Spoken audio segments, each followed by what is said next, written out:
வெயில் பயங்கரமா அடிக்கிறப்ப வயித்துக்கு இதமா தயிர் சாதமும், மாம்பழ சீசன்ல நல்லா பழுத்த மாம்பழமும், பச்சை மாங்காய் துவையலும், அது கூட மோர் மிளகாய் வச்சு சாப்பிட்றப்ப சும்மா அட்டகாசமா இருக்கும். இந்த தயிர் சாதம் நம்ம குதிரைவாலி அரிசி வச்சு பண்ண போகிறோம். சின்ன கிளாஸில் 1 கிளாஸ் அளவுக்கு குதிரைவாலி அரிசி எடுத்துருக்குறோம். இதை தண்ணி ஊற்றி 1/2 மணி நேரம் ஊற வச்சிடலாம். 1/2 மணி நேரம் ஆனதும் நல்லா கழுவிட்டு தண்ணியெல்லாம் வடிகட்டிட்டு குக்கரில் சேர்த்தாச்சு.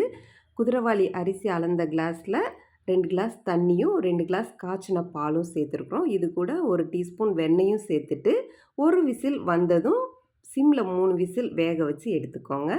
தயிர் சாதம் குலைவாக இருந்தால் தான் சூப்பராக இருக்கும். பாருங்கள் நல்லா குழஞ்சிருச்சு. இது ஆற ஆற ரொம்ப டைட் ஆகிடும். நம்ம திரும்பவும் கொஞ்சம் கொஞ்சமாக காய்ச்சின பால் சேர்த்து மிக்ஸ் பண்ணி விட்டுக்கலாம். நம்ம நல்லா ஆறுனதுக்கப்புறம் தான் தயிர் சேர்க்க முடியும். அதனால் ஆற ஆற இது ரொம்ப டைட் ஆகிடும். அதனால் திரும்பவும் நம்ம அரிசி அளந்த அதே கிளாஸில் 2 கிளாஸ் அளவுக்கு பால் சேர்த்துருக்குறேன். இப்போ மிதமான சூட்டுக்கு வந்துருச்சு. இப்போ 1 கிளாஸ் அளவுக்கு தயிர் சேர்த்துருக்குறோம்.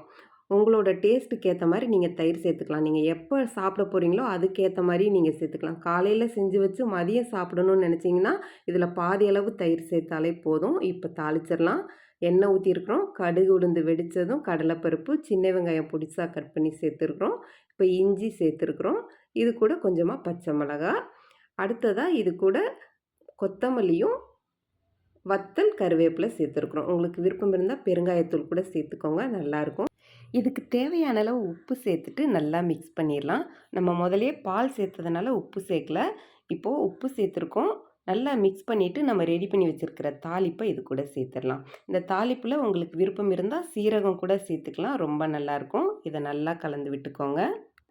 லஞ்ச் பாக்ஸ்க்கு கொடுத்து அனுப்பணும்னு நினச்சிங்கன்னா 4-5 டீஸ்பூன் தயிர் சேர்த்தாலே போதும். இல்லைன்னா ரொம்ப புளிச்சிரும். உங்களோட டேஸ்ட்டுக்கு ஏற்ற மாதிரி நீங்கள் சேர்த்துக்கலாம். பார்க்குறப்பவே நல்லா க்ரீமியாக இருக்குது.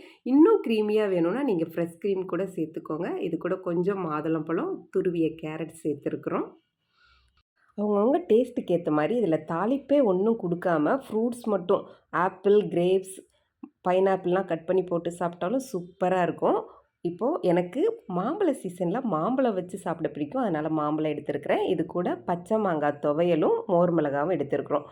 பச்சை மாங்காய் துவையல் வீடியோ லிங்க் நான் டிஸ்கிரிப்ஷனில் தரேன். இந்த வீடியோ பிடிச்சிருந்தா மறக்காமல் லைக் பண்ணுங்கள், சப்ஸ்கிரைப் பண்ணுங்கள், சாப்பிட்டு பாருங்கள், சமைச்சு பாருங்கள், சந்தோஷமாக இருங்க. தேங்க்ஸ் ஃபார் வாட்சிங்.